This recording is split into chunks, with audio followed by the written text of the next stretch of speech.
अस्सलाम वालेकुम रहमतुल्लाहि व बरकातुहू। जो लोग इस चैनल पर नए आए हैं उनको बता दूं, मेरा तरीक़ा है, सबसे पहले मैं एक छोटी सी कहानी सुनाता हूं और कहानी सुनाने के बाद कहानी से जो जो बातें हमें सीखने को मिलती हैं, 2-3 बातें आप लोगों के सामने रखता हूं, शेयर करता हूं।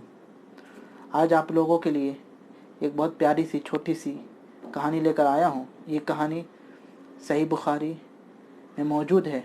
हदीस नंबर आपको स्क्रीन पर दिखाई दे रहा है और इसकी मज़ीद तफसील आपको डिस्क्रिप्शन के नीचे मिल जाएगी। चलें इस नई कहानी को सुनते हैं।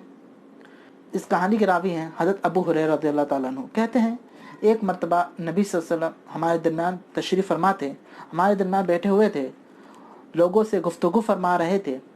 इसी दरमियान एक शख्स, एक एराबी बद्दू शख्स हमारे आता है, मजलिस में आता है और नबी सल्लल्लाहु अलैहि वसल्लम से पूछता है, या रसूल अल्लाह, क़यामत कब आएगी, उसका समय क्या है। नबी सल्लल्लाहु अलैहि वसल्लम लोगों से गुफ्तगू फरमा रहे थे। आप सल्लल्लाहु अलैहि वसल्लम ने अपनी बात को जारी रखा। आप सल्लल्लाहु अलैहि वसल्लम उसके सवाल की तरफ मुतवज्जे भी नहीं हुए। वो देहाती शख्स वहीं खड़ा आप सल्लल्लाहु अलैहि वसल्लम के जवाब का इंतज़ार करने लगा।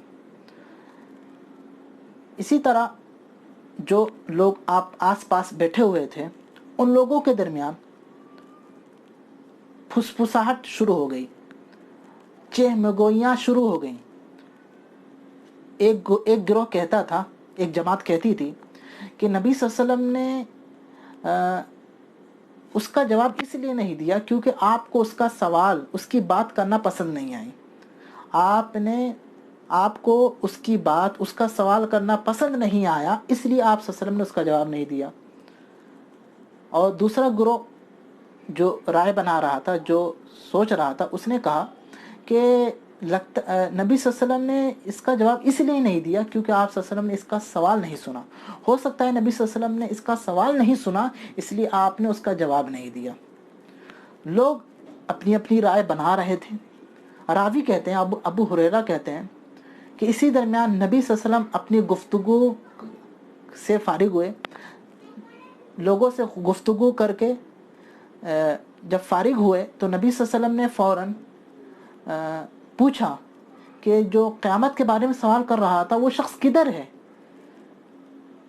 तो देहाती शख्स फ़ौरन जवाब देते हुए कहता है कि मैं हूँ या रसूल अल्लाह, मैं यहाँ हूँ या रसूल अल्लाह सल्लल्लाहु अलैहि वसल्लम।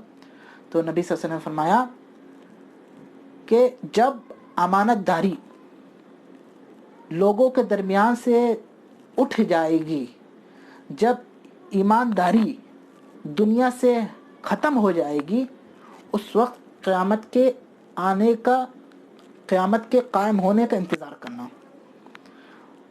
देहाती और समझते हुए एक सवाल और करता है कि अमानतदारी ख़त्म हो जाएगी, अमानतदारी लोगों के दरमियान से उठ जाएगी, इसका क्या मतलब है।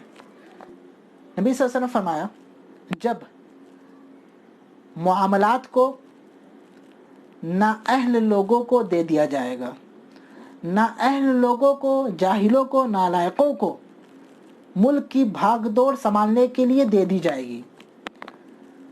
नालायकों को, जाहिलों को मुफ्ती, काजी बना दिया जाएगा।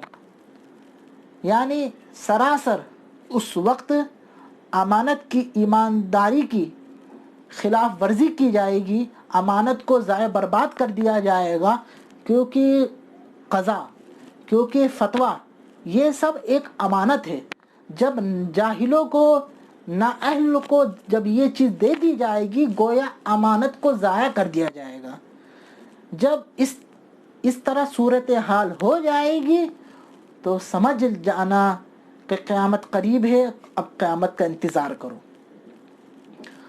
नाज़रीन, ये कहानी यहीं ख़त्म हुई। इस कहानी से हमें 2-3 बातें सीखने को मिली। पहली बात,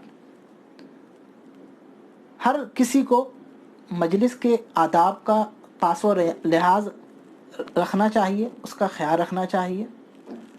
जो जलसे के रूल्स और कायदे कानून होते हैं, हमें उसका भी ख्याल रखना चाहिए। अगर मजलिस में कोई बोल रहा है तो उसके बोलने तक हम अपनी बात ना रखें, उसके بات ختم کرنے کا انتظار کریں، کیونکہ اس سے جو آس پاس لوگ بیٹھے ہوتے ہیں اس سے ڈسٹرب ہوتا ہے۔ دوسری بات، قیامت کی بہت ساری نشانیاں ہیں، ان میں سے ایک عظیم نشانی ہے، ایک جو اہم نشانی ہے جو اس حدیث میں بیان کی گئی ہے، امانت داری کا ضائع ہو جانا، ختم ہو جانا۔ ہر طرف خیانت پھیل جائے گی، لوگ ایک دوسرے کو دھوکہ دینا شروع کر دیں گے، لوگوں میں امانت داری سے زیادہ خیانت پیدا ہو جائے گی۔ تو یہ قیامت کی ایک اہم نشانی ہے۔ تیسرا فائدہ، قیامت کے انتظار کرنے کا مطلب ہے کہ اب اپنا رشتہ اللہ رب العالمین سے استوار کر لو، اب اپنے گناہوں سے معافی مانگنا شروع کر دو۔ اب جو آپ نے جو پہلی زندگی جو کھیل کود میں گزار دی ہے، لہو لعب میں کر دی ہے، ختم کر دی ہے، اب اس کو بھلا کر اب اللہ کی بندگی میں، اللہ کی پرہیزگاری میں زندگی بتانا شروع کر دو۔ یہی ہے قیامت کا انتظار کرنے کا مطلب۔ اللہ عالم۔ یہ کہانی آپ کو کیسی لگی؟ اس کہانی سے ہمیں اور کیا کیا باتیں سیکھنے کو ملی آپ کمنٹ میں لکھ سکتے ہیں۔ بس اتنا ہی کہنا تھا، پھر جلدی ملتے ہیں۔ جہاں بھی رہیے گا محبت اور امن کا پیغام بانٹتے رہیے گا۔ السلام علیکم ورحمۃ اللہ وبرکاتہ۔